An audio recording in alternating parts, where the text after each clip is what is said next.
रामकृष्ण हरी मंडळी श्री स्वामी समर्थ. 25 जुलै 2026 रोजी येत आहे आषाढी एकादशी. आपल्या हिंदू धर्मामध्ये ही एकादशी अत्यंत महत्त्वाची मानली जाते आणि एकादशी तिथी ही भगवान श्रीहरी विष्णू यांना समर्पित आहे. आषाढी एकादशीला देवशयनी एकादशी असंही म्हटलं जातं. तसेच हिंदू पंचांगानुसार चातुर्मासाची सुरुवात याच दिवसापासून होत असल्यानं ही एकादशी विशेष मानली जाते. देवशयनी या शब्दाचा अर्थ म्हणजेच देव भगवान श्रीहरी विष्णू शयनी अवस्थेत ज्यावेळी प्रवेश करतात म्हणजेच निद्रा अवस्थेत प्रवेश करतात आणि ती एकादशी म्हणजेच आषाढी किंवा देवशयनी एकादशी. या दिवशी भगवान श्रीहरी विष्णू शेष सर्पावर गाढ निद्रा अवस्थेत प्रवेश करतात आणि त्यामुळे या दिवसाचे धार्मिक व आध्यात्मिक महत्त्व खूप मोठं आहे. भगवान श्रीहरी विष्णूंचा हा विश्रांतीचा काळ 4 महिन्यांचा असतो, जो कार्तिक महिन्यातील प्रबोधिनी एकादशीला संपतो. त्या एकादशीला कार्तिकी एकादशी असं म्हटलं जातं. तर आपण आज या व्हिडिओमध्ये 25 जुलै 2026 रोजी येणाऱ्या देवशयनी आषाढी एकादशी विषयीची संपूर्ण माहिती जाणून घेणार आहोत. या आषाढी एकादशीचा उपवास कसा करावा, कसा सोडावा, या आषाढी एकादशीला काय करावे व काय करू नये, तसेच कोणते व्रत करावे, नियम कोणते पाळावेत, या आषाढी एकादशीचे महत्त्व काय आहे, तसेच याची पौराणिक कथा, त्याचबरोबर इतर देखील महत्त्वपूर्ण माहिती अगदी थोडक्यात जाणून घेण्याचा प्रयत्न करणार आहोत. तर व्हिडिओ शेवटपर्यंत पहा, जेणेकरून महत्त्वपूर्ण माहिती तुमच्यापर्यंत पोहोचेल. तसेच कमेंटमध्ये श्री स्वामी समर्थ, रामकृष्ण हरी आणि हा व्हिडिओ तुम्ही कोणत्या ठिकाणाहून पाहत आहात हे लिहायला अजिबात विसरू नका. तर सर्वप्रथम आपण आषाढी एकादशीचा उपवास कसा करावा व सोडावा हे जाणून घेऊया. पण त्यापूर्वी आषाढी एकादशीचा उपवास का करतात हे जाणून घेऊया. एकादशीचं व्रत का करावं यासाठी काही कथा सांगितल्या जातात. त्यातील देव आणि दानव यांच्यातील युद्धाची कथा प्रमुख आहे. कुंभ नावाच्या राक्षसाचा मुलगा मृदुमान्य याने तप करून भगवान शिवशंकरांकडून अमरपद मिळवलं आणि त्यामुळे तो ब्रह्मदेव, विष्णू आणि शिव अशा सर्व देवांपेक्षा ताकदवान झाला. त्याच्या भयाने सर्व देव त्रिकूट पर्वतावर एका गुहेत लपून बसले आणि त्या दिवशी एकादशी होती. त्यांनी या आषाढी एकादशीचा उपवास केला आणि या उपवासामुळे त्यांना शक्ती प्राप्त झाली. त्यानंतर सर्व देवांनी गुहेच्या दरवाजाजवळ बसलेल्या मृदुमान्य राक्षसाला ठार मारलं. ही शक्ती म्हणजेच एकादशी असं सांगण्यात येतं.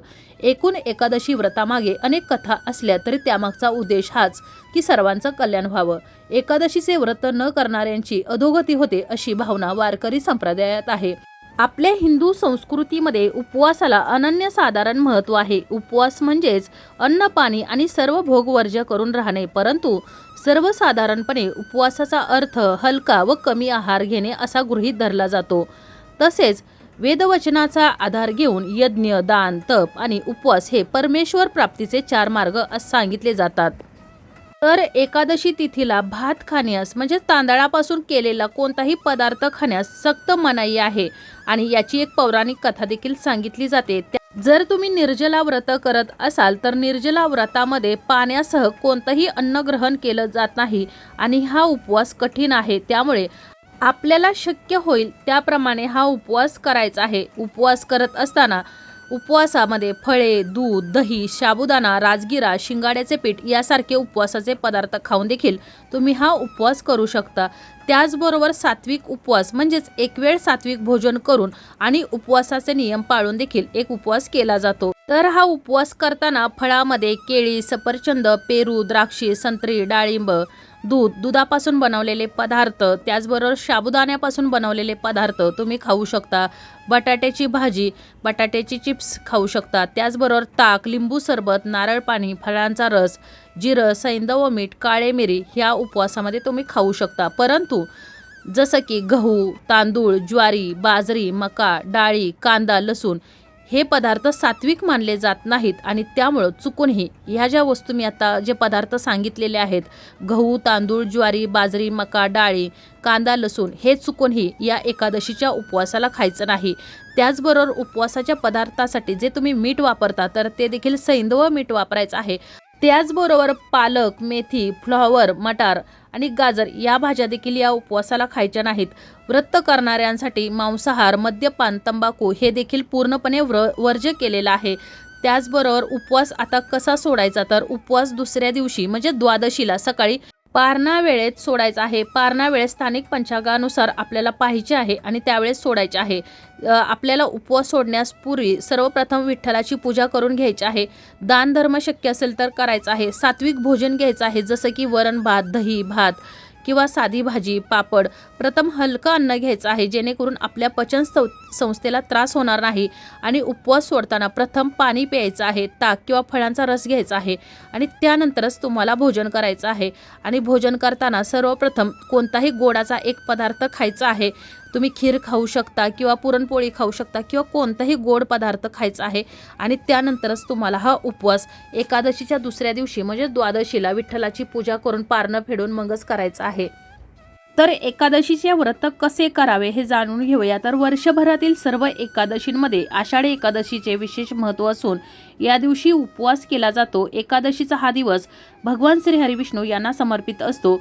आणि सकाळी लवकर उठून आंघोळ आटोपून देवाजवळ दिवा प्रज्वलित करावा. शक्यतो या दिवशी पांढऱ्या किंवा पिवळ्या रंगाची वस्त्र परिधान करावीत. त्यानंतर देवाजवळ दिवा प्रज्वलित केल्यानंतर उदबत्ती, धूप, निरंजन प्रज्वलित करावे. त्यानंतर देवघरासमोर बसून मनोभावे पूजा करावी. देवांना आधी शुद्ध पाण्याने स्नान घालावे. त्यानंतर पंचामृताने स्नान घालावे. आपल्या प्रत्येकाच्या देवघरामध्ये बाळकृष्णाची मूर्ती असते. बाळकृष्ण हे भगवान श्री हरी विष्णू यांचे स्वरूप असल्यानं त्यांना तुम्हाला अभिषेक करायचे आहे. त्यानंतर परशुद्ध पाण्याने स्नान घालायचं आहे. स्वच्छ वस्त्राने पुसून देवांना देवाऱ्यात ठेवायचं आहे. त्यांना अष्टगंध अथवा हळदी कुंकू लावायचं आहे. पिवळ्या रंगाची फुलं, तुळस अर्पण करायची आहे. एकादशीच्या दिवशी देवांचा उपवास असतो असं म्हटलं जातं, त्यामुळे देवांना उपवासाच्या पदार्थांचा नैवेद्य अर्पण करायचा आहे. देवांची आरती करायची आहे आणि सुख समृद्धीसाठी प्रार्थना करावी. आणि त्यानंतर आपल्या घरातील लोकांना प्रसादाचं वाटप देखील करायचं आहे. जवळपास जर आपल्या विठ्ठलाचं मंदिर असेल तर त्या ठिकाणी दर्शनासाठी जायचं आहे. एकादशीच्या दिवशी पूर्ण वेळ उपवास केला जातो. या दिवशी उपवास केल्यानं आपल्याला अक्षय फळ प्राप्त होतं आणि एकादशीच्या दिवशी ब्रह्मचार्याचे पालन करण्याचा सल्ला दिला जातो. धार्मिक मान्यतेनुसार आषाढी एकादशीचे व्रत सर्व मनोकामना पूर्ण करणारे व्रत मानले जाते आणि या दिवशी नियमानुसार पूजा व दानधर्म केल्यास आपल्याला अक्षय पुण्य प्राप्त होते. आणि याच दिवसापासून चातुर्मासही सुरू होतो. त्यानंतर कोणतंही शुभ कार्य करण्यास मनाई आहे. एकादशीच्या दिवशी काही नियमांचं पालन करण्यास देखील सांगितलं आहे, ज्याचे पालन केल्यानं भगवान श्री हरिविष्णू आपल्यावर प्रसन्न होतात. त्यामुळे एकादशीच्या दिवशी काही गोष्टी करणं अवश्य टाळायचं आहे. एकादशीच्या दिवशी ब्रह्मचार्याचं पालन करायचं आहे आणि देवाच्या मंत्राचा जप करायचा आहे. भक्तीमध्ये तल्लीन होऊन भगवंतावरची श्रद्धा व्यक्त करायची आहे. तसेच देवशयनी एकादशीच्या दिवशी सात्विक आहार घ्यायचा आहे. या दिवशी चुकूनही मांसाहार, कांदा, लसूण, दारू यांचे सेवन करायचं नाही, म्हणजेच तामसिक पदार्थांचं सेवन करायचं नाही. याचबरोबर कोणतेही नशा करणारे पदार्थ देखील सेवन करायचे नाहीत.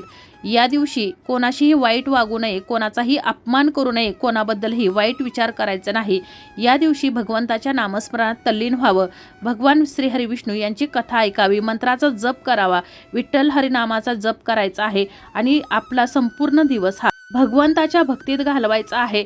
तसेच मनापासून आणि श्रद्धेने आपल्याला हा आषाढी एकादशीचा उपवास करायचा आहे, व्रत करायचं आहे, जेणेकरून भगवान श्री हरी विष्णू यांची आपल्याला कृपा होणार आहे आणि आपल्याकडून कळत नकळत जी काही पापं झाली असतील तर ती पापं सर्व हे एकादशीला केलेल्या व्रतामुळे आपली धुवून जाणार आहेत. तर आता आपण देवशयनी एकादशीची पौराणिक कथा जाणून घेऊया. एकदा धर्मराज युधिष्ठिर म्हणाले की केशव, आषाढ शुक्ल पक्षातील एकादशीचे नाव काय आहे? हे व्रत करण्याची पद्धत काय आहे? त्यातून मनुष्य जीवनाला कसा फायदा होतो? तेव्हा भगवान श्रीकृष्णांनी उत्तर दिले, हे युधिष्ठिर, ब्रह्मदेवानी जी कथा नारद मुनींना सांगितली ती मी तुला सांगतो. भगवान श्रीकृष्ण म्हणाले, एकदा देवऋषी नारदजींनी ब्रह्माजींकडे या एकादशीचे महत्त्व जाणून घेण्याची इच्छा व्यक्त केली होती. तेव्हा ब्रह्माजींनी त्यांना सांगितले, सत्ययुगात माथांदा नावाच्या चक्रवर्ती सम्राट राज्य करीत होता. तो एक चांगला राजा असून त्याचे राज्य अधिक आनंदी होते, पण भविष्यात काय होणार ते हे कोणासही ठाऊक नसते. तसेच राज्यात दुष्काळ पडले हे राजाला माहीत नव्हते. एक वेळ अशी आली की त्याच्या राज्यात सलग 3 वर्षे पाऊस पडला नाही. या दुष्काळामुळे प्रजेचे हाल होऊ लागले. त्यावेळी राजा विचार करू लागला की मी असे कोणते पाप केले ज्यामुळे माझ्या प्रजेचे इतके हाल होत आहेत. या दुःखापासून मुक्त होण्यासाठी राजा जंगलात निघाला. जंगलात भटकत असताना राजा ब्रह्माजींचा मुलगा अंगिरा ऋषीच्या आश्रमात पोहोचला आणि त्याला आपली समस्या सांगितली. राजाची समस्या ऐकून अंगिरा म्हणाले, हे राजा, ब्राह्मणाशिवाय कोणालाही तपश्चर्या करण्याचा अधिकार नाही. तरी देखील तुमच्या राज्यात शूद्र तपश्चर्या करत आहे. त्यामुळे तुमच्या राज्यात पाऊस पडत नाही. जोपर्यंत तो शूद्र काल प्राप्त होत नाही तोपर्यंत तुमच्या संकटांना अंत नाही. यावर राजा म्हणाले की निष्पाप तपश्चर्या करणाऱ्या शूद्राला मी कसे मारणार? या समस्येपासून मुक्त होण्यासाठी कृपया दुसरा मार्ग सुचवा. तेव्हा ऋषी म्हणाले, राजा, इतर उपाय जाणून घेण्यासाठी या गोष्टी लक्षपूर्वक ऐका. महर्षी अंगिरा म्हणाले, आषाढ महिन्यातील शुक्ल पक्षातील एकादशीचे व्रत करा. या व्रताच्या प्रभावामुळे पाऊस नक्कीच पडेल. महर्षी ऋषींच्या सल्ल्यानुसार राजाने पद्मनामा एकादशीचे व्रत पाळले आणि व्रताच्या प्रभावामुळे राज्यात पाऊस पडला आणि संपूर्ण राज्य हिरवाईसोबत धनधान्याने भरले. त्यामुळे या महिन्यातील एकादशीचे व्रत प्रत्येक मनुष्याने करावे. तसेच ही कथा वाचल्याने सर्व पाप नष्ट होतात असं पुराणात देखील सांगितलं आहे. तर अशा प्रकारे आपण आज या व्हिडिओमध्ये आषाढी एकादशीची संपूर्ण माहिती जाणून घेतलेली आहे. आषाढी एकादशीचं व्रत का केलं जातं, उपवास कसा करावा, कसा सोडावा, या आषाढी एकादशीला काय करावे, काय करू नये, व्रताचे नियम, महत्त्व व पौराणिक कथा. त्याचबरोबर आषाढी एकादशी तिथी ही भगवान श्रीहरी विष्णू यांना समर्पित तिथी असल्यामुळे या आषाढी एकादशीला विठोरायांसोबतच भगवान श्रीहरी विष्णू यांचं देखील नामस्मरण, पूजा, सेवा आपल्याला करायची आहे.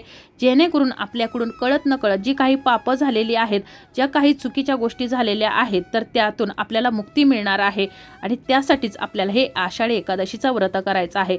आता तुम्हाला जर माहिती आवडली असेल तर व्हिडिओला लाईक करा, चॅनलला सबस्क्राईब करा, कमेंटमध्ये श्री स्वामी समर्थ, रामकृष्ण हरी आणि हा व्हिडिओ तुम्ही कोणत्या ठिकाणाहून पाहत आहात हे लिहायला विसरू नका. हा व्हिडिओ जास्तीत जास्त शेअर करा जेणेकरून ही महत्त्वपूर्ण माहिती सर्वांजवळ पोहोचेल आणि याची पुण्यप्राप्ती तुम्हालाच होईल. माहिती आवडली असेल तर व्हिडिओला लाईक करा, चॅनलला सबस्क्राईब करा आणि हा व्हिडिओ जास्तीत जास्त शेअर करा. धन्यवाद.